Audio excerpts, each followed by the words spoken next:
Thank you, thank you, thank you. Thank you. Thank you, thank you, thank you. You have all heard the expression, it's attributed to a guy named Shane Leslie, who once wrote, "Every St. Patrick's Day, every Irishman goes out to find another Irishman to make a speech to." Well, that's why I'm here. I'm glad to be with all of you. And most importantly, I'm glad that we're surrounded by so many friends of Ireland. Here in Washington, we've always been able to work across the aisle on Irish issues, no matter what our politics have been, no matter what else we agree or disagree on. So, Mr. Speaker, thank you for bringing us together again.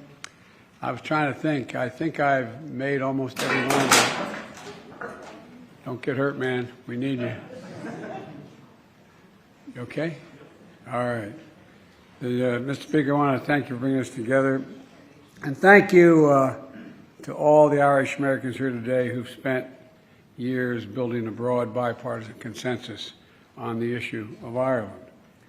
You know, Taoiseach, it's great to see you again. We just spent a little time down in the Oval Office, and we just finished the next meeting, so now we can enjoy a little bit of a celebration. You know, to all the friends and leaders who travel from Ireland and Northern Ireland, it's wonderful to see so many of you here once more. I stand here today, like most of you, as a descendant of the Blewitts of County Mayo and the Finnegans of County Louth. I was telling the Taoiseach that when I would have as vice president, I'd always have a breakfast for the Taoiseach before he'd go over to see the president for those 8 years. The 7th year, I think it was, Nance, that went in the Taoiseach, I brought him into the Oval, and he sat down, and before Barack could say anything, he said, "For God's sake, Barack, let the boy come home. Let him come home." I'm sure to God, true story. And he said, "You keep sending him to places like Afghanistan, Iraq, and let him come home." And you have to help me with the Gaelic expression, 100,000 welcomes. What's the? Céabhíle Fáilte. And he said, he'll get 100,000 welcomes. And it was one of but they didn't plan on my bringing my whole family. But literally we saw thousands of people. And I was saying that being raised by a grandpa who went to Santa Clara back in the days when Irish in Northeast Pennsylvania didn't very much get a chance to go to college. And he was an All-American football player at Santa Clara. And he came back as a newspaper guy on the business side. And my grandfather used to say that, you know, every time I walk out of his house in Scranton, Pennsylvania, when I lived there for a while, he'd look at me and say, "Joe, remember, the best drop of blood in you is Irish." And my grandmother would say, "You need more than that." But, you know, but the fact is that when I went over to Ireland, it was a great experience. I'd been to Ireland many times, but not to actually look up to find my actual family members. And there were so many, and they actually weren't in jail. They were all, but all kidding aside, I met the Blewitts and the Finnegans and all of the folks who we were related to. Spent 6 days there, and one of the things that and the Finnegans were from County Louth. And there's still, if you go to County Louth, there's still a place called Finnegan's Pub, which is, Reverend, it's related to my family. Now, I'm the only Irishman you ever met, though, that's never had a drink, so I'm okay. I'm really not Irish.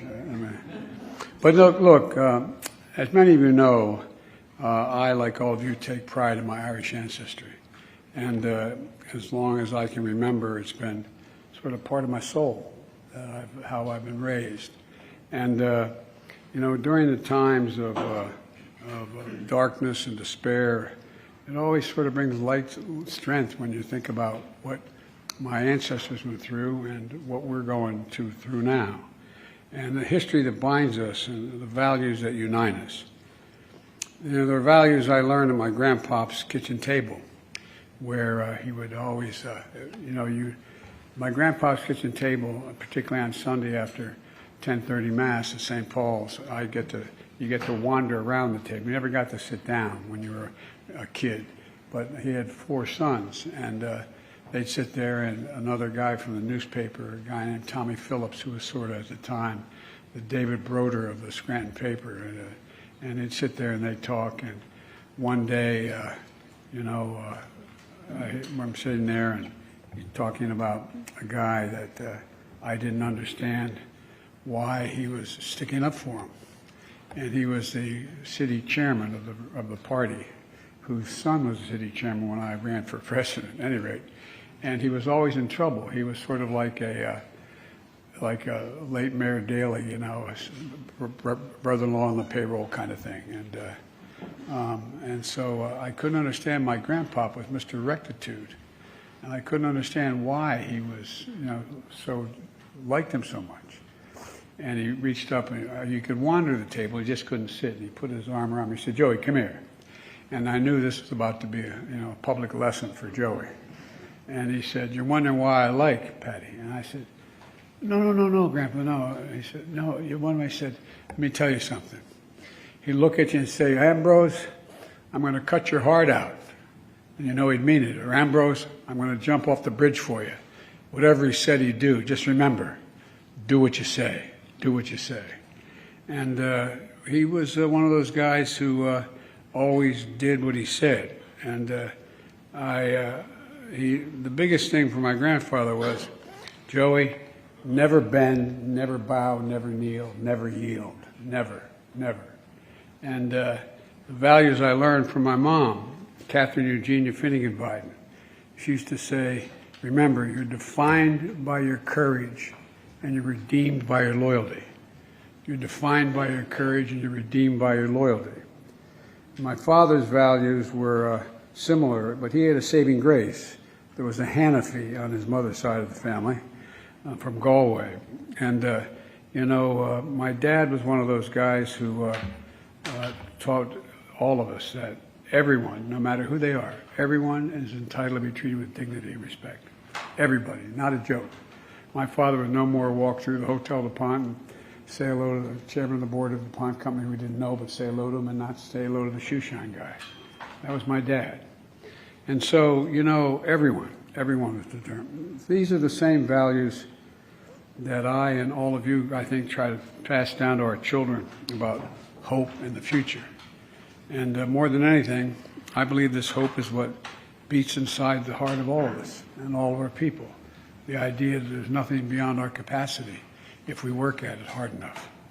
For generations, it was hope that brought our countries together in war and in hardship, and hope that has inspired so many of our ancestors to reach for a future of greater peace and greater security and possibilities. To this day, I think hope still brings us together. Hope. I used to drive Barack crazy because I'd always say to him, "Mr. President, the country will never be more optimistic than their president. It's all about hope. It's all about hope." And to this day, hope still brings us together and it's going to allow us to achieve big things, in my view. It's important to keep that in mind, that as we approach the upcoming anniversary of the Good Friday agreements. I wish George was here, George Mitchell, who spent a long time, hard to believe, 25 years ago this year, that the agreement was made. It was delivered nearly 25 years of progress in Northern Ireland, which at the time nobody, I thought was possible. There were still people getting killed, still people getting shot, still people at war with one another. For years, people found ways to work across party lines and above the differences to make all this happen. But it was a real struggle, but people never gave up. And as I said, giants like George Mitchell devoted his life to this building and the Congress and the Senate, but he also, he never backed down. He never gave up.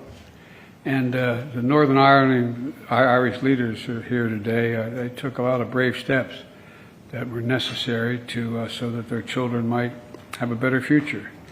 And Northern Ireland leaders that are here today, let me say how important it was to see you standing shoulder to shoulder with the Chief Constable Byrne after your and affirming your commitment to the future following the attempted murder of Detective Chief Inspector Caldwell. We'll all have to continue to work to protect peace and stability, and I met out in San Diego with the British Prime Minister, and we talked about our commitment to the Windsor Framework. It's a vital, vital step, and that's going to help ensure all the people of Northern Ireland have an opportunity to realize their full potential. And I just keep reminding my family and anybody near me that I'm a big fan of Seamus Heaney, and when he passed away, his wife was kind enough to send me a long handwritten note and a copy of his poems, that he had, some of which he had written by hand. And one of his Cura Troy is one of my favorite. And he used the phrase, and he said, remember that history says don't hope on this side of the grave, but then, once in a lifetime, the longed-for tidal wave of justice rises up, and hope and history rhyme. I think we have a chance of making hope and history rhyme, with all our differences. I think those of us who have been coming to this dinner a long time have never been in a case where, from the perspective of the public, the parties and the politics have been so divided as it is now. But I agree with the Speaker. There's no reason why we can't find common ground. There's no reason why we can't hope to change this direction of the extremes in both our parties are pushing. I think it's important. I think it's really important. And that's the power of friendship. I think it's the power of, that's the strength of our partnership if we work at it.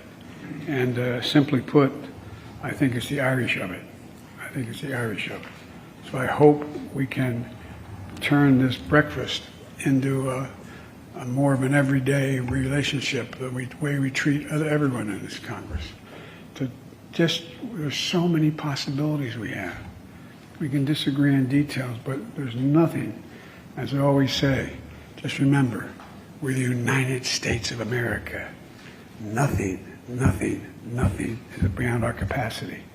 Whatever we've set our mind to in the past, we've done, no matter what. Let's remember that. That's who the hell we are. That's who we have to continue to be. And that's why I'm here. I'm so proud to introduce the Taoiseach.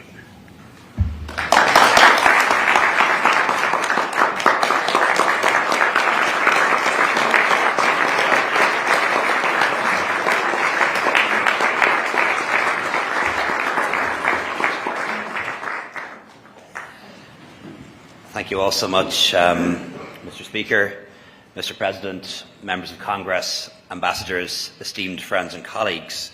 It means so much for me to be back here again as leader of our country on our national holiday, and I'm very pleased that I'm joined in the room by political party leaders from Ireland and Northern Ireland, including Jeffrey Donaldson, Mary Lou MacDonald, Michelle O'Neill, Colm Eastwood, Naomi Long and Doug Beattie, and also the Secretary of State for Northern Ireland, Chris Heaton-Harris. It's great to have us all in the same room, and it's been good to be able to interact with each other over the past couple of days. And I have to say, it's a pleasure to be sat next to the Speaker and the President, not to keep the peace, but rather to thank them for doing so much to protect and promote peace and prosperity on the island of Ireland. So congratulations, Speaker McCarthy, on your election to this great office, and thank you so much for continuing the tradition of the Friends of Irish Luncheon. I know 2 years ago, in your St. Patrick's Day message, you said that on this day, everyone is Irish, a sentiment that I think will find unanimous bipartisan support. And I have to say, everyone in Ireland is proud that an Irish American holds the Speaker's gavel, and we wish you the very best in your term as Speaker, and I look forward to working with you on areas of common interest. As was mentioned earlier, it was on St. Patrick's Day in 1981 that a great American president, Ronald Reagan, first spoke of the search for a just and peaceful solution in Northern Ireland. Through successive administrations, members of Congress, the US has played a central role in helping us to find that solution. You made political interventions at pivotal moments, built relationships across parties, and supported communities. and through your contribution to the International Fund for Ireland, you encouraged dialogue and made peace building possible. The IFI's vital work continues today, thanks in no small part to the advocacy of so many of you here in the room today, and we are so grateful for that. And as a nation, we will be forever grateful to the Friends of Ireland Caucus for your commitment to Ireland North and South. Mr. Speaker, this year is the 40th anniversary of the first Friends of Ireland lunch hosted by Speaker Tip O'Neill, and I had the pleasure to meet his daughter only the other day, and also attended by Ronald Reagan.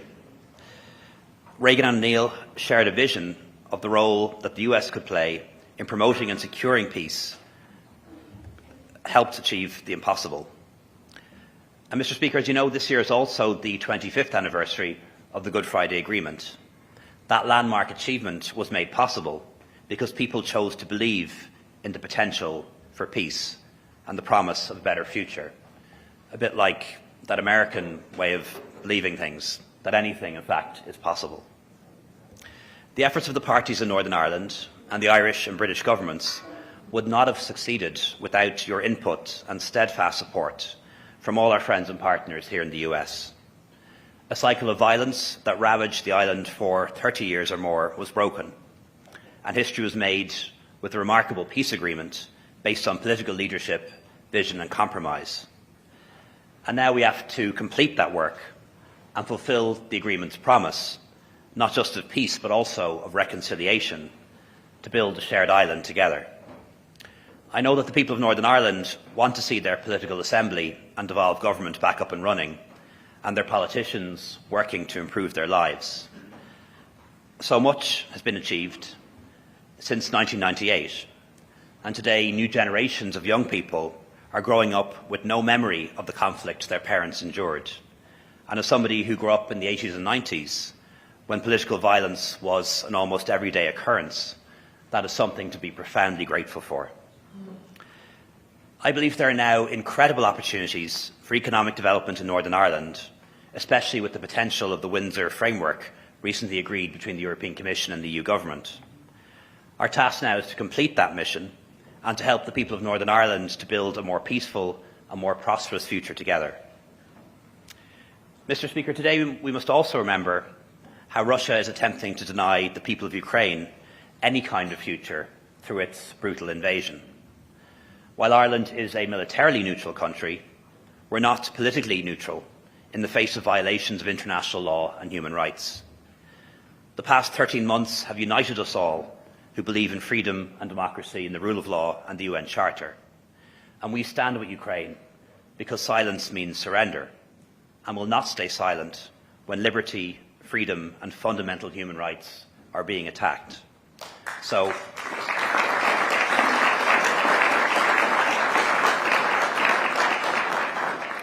we will stand with Ukraine for as long as it takes. And we've seen so many times in history how this story ends if it's not challenged, how appeasement, no matter how well intentioned, ultimately fails. And I have to say I endorse the ongoing cooperation between Europe and the United States to help defend our Ukrainian friends. In the last century, America led the free world in the fight against fascism and then communism. And in this century, America leads the free world once again, and we thank you for that. Mr. Speaker, symbols matter, and occasions like today matter as well, because they reinforce the invisible bonds that connect people of different political backgrounds together and join countries together. Our story is one of friendship and partnership, and above all, a belief in the possible, a belief in the promise of tomorrow. So thank you again, Mr. Speaker, and happy St. Patrick's Day to everyone.